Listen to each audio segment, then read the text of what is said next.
يعطيكم ألف عافية. وصفتنا لليوم إن شاء الله رح تكون ششبرك باستخدام قطعة الششبرك. قبل هالمرة عملت فيديو خاص للششبرك بالطريقة التقليدية، إن شاء الله رح أحط لكم الرابط بصندوق الوصف. بس اليوم رح تكون الوصفة باستخدام قطعة الششبرك، وصفة كتير سهلة وحلوة، تابعوها معي وتعالوا نشوف طريقة العمل. في البداية هون رح نحضر للعجينة. رح نحتاج 4 كاسات من الطحين.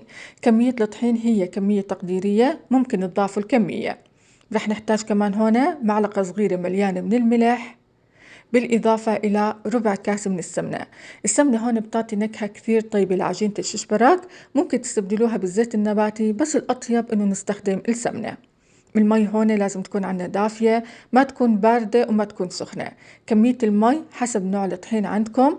نوع الطحين اللي عندي أخذ أقل من كاس ونص من المي، بس بننزل المي شوي شوي حسب حاجة العجين.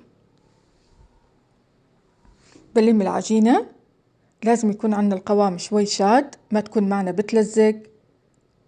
بحطها بصحن نظيف، بغطيها، بتركها نص ساعة ترتاح، بعدينك بشتغل فيها. الخطوة اللي بعديها هون رح نحضر للحمة. بالنسبة للحمة هون رح نحتاج معلقة كبيرة من السمنة، ورح نحتاج كمان البصل. كمية البصل اللي أنا استخدمته هون حبتين حجم وسط، فرمتهم كثير ناعم على الفرامة.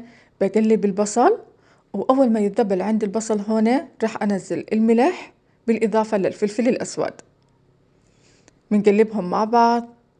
بعديها رح ننزل اللحمة. بالنسبة لكمية اللحم اللي أنا استخدمتها هون كيلو من اللحم المفروم. طبعا كيلو بيعمل عنا مقدارين من كمية الطحين اللي أنا استخدمته، يعني بيعمل 8 كاسات من الطحين. بنقلبهم مع بعض، ولما تقرب عندي هون تنشف مية اللحمة رح أعدل الملح بالإضافة للفلفل الأسود، وراح أحط هون نص معلقة صغيرة من البهارات السبعة، بتعطي نكهة كثير طيبة للحمة. بقلبهم ولازم نتأكد عنا إنه اللحمة نشفت ميتها تماما. هيك عندي اللحمة جاهزة، بخليها على جنب.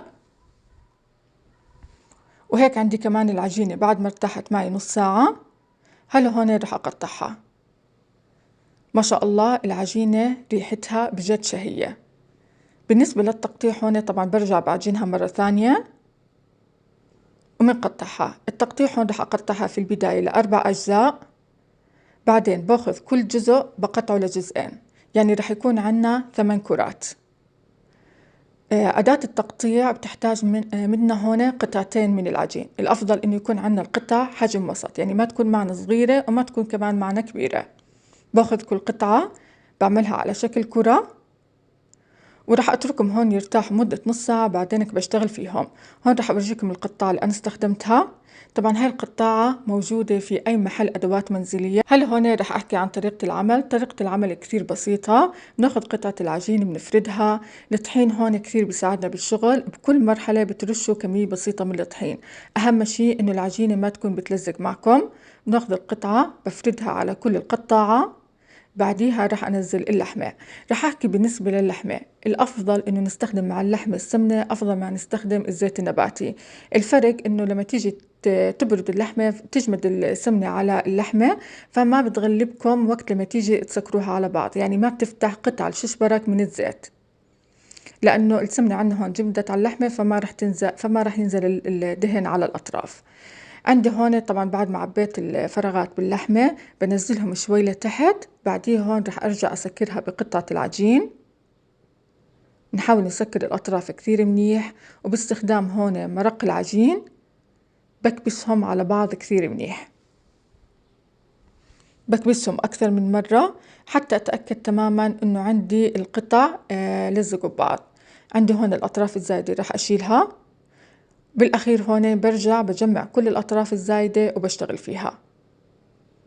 هيك عندي تمام. رح أورجيكم إياها من ورا، ورح أحكي هون كيف رح نطلع القطع بطريقتين. يا إما بنخبط القطاع بالطاولة، ويا إما هون بنطلعهم حبة حبة. أنتوا بتختاروا الطريقة الأنسب والأسهل لكم.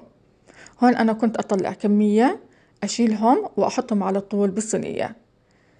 طبعا هون عندي القطاعة كانت نظيفة تماما من العجين، ما لزق فيها العجين، لأنه بكل مرحلة هون إحنا استخدمنا الطحين. الحلو بقطع الششبرك هون بتكون قطعة صغيرة وكثير مرتبة. هون أنا حطيتهم على صينية هون دهنتها بكمية بسيطة من السمنة وراح أدخلهم الفرن. الفرن هون راح أنشف العجينة تنشيف، يعني هون أنا ما راح أخبزهم بالفرن، بس راح أنشف العجينة تنشيف، ما راح أخليها تاخذ أي لون. الأطيب والأحلى لعجينة الشيش برك إنها تتقدم بيضة، يعني ما تكون ماخذة أي لون من الفرن. طبعا هذا بعتبر ذوق شخصي، انتوا بتشووها بالطريقة اللي انتوا بتحبوها.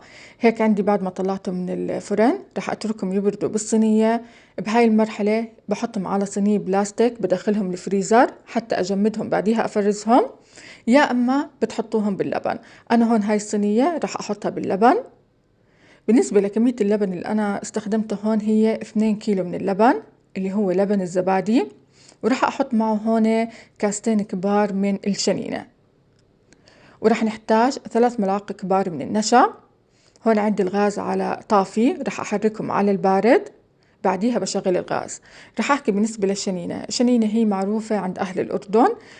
في المناطق اللي ما بيعرفوا الشنينة أو مش متوفرة عندهم ممكن تستبدلوا كاستين لبن الشنينة باللبن السائل العادي، أو ممكن تستبدلوه بالحليب السائل حسب المتوفر عندكم.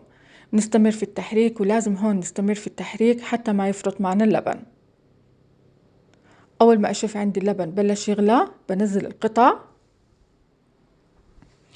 في حال هون نزلتوا القطع الشيش برك وهي عجين، لازم تعملوا مسافة بين كل حبة وحبة، وبعد 5 دقائق بتحركوهم. هون لأني أنا شويتهم على طول حركتهم. هون رح نحتاج معلقة كبيرة من السمنة، بالإضافة ل3 حبات من الثوم. لازم يكون عندنا الثوم كثير مهروس ناعم. بقلبهم مع بعض. بعدين هون رح أنزل الكزبرة. الكزبرة هون بتعطي نكهة كثير طيبة للشيش برك. رح أحط نص كاسة من الكزبرة، بقلبهم، وبعدين هون على طول بشيلهم عن الغاز وبنزلهم فوق الشيش برك. طبعا بهاي المرحلة بتحطوا الملح. الملح حسب الذوق، بتحطوا الكمية اللي انتوا بدكم اياها. بقلبهم، بتركهم 5 دقائق يغلوا مع بعض، بعديها بطفي الغاز. مدة غلي الشيش برك مع اللبن تقريبا أخذ مني 3 ساعة. على طول شلتهم عن الغاز وقدمتهم. ما شاء الله الريحة والنكهة بجد أكثر من رائعة.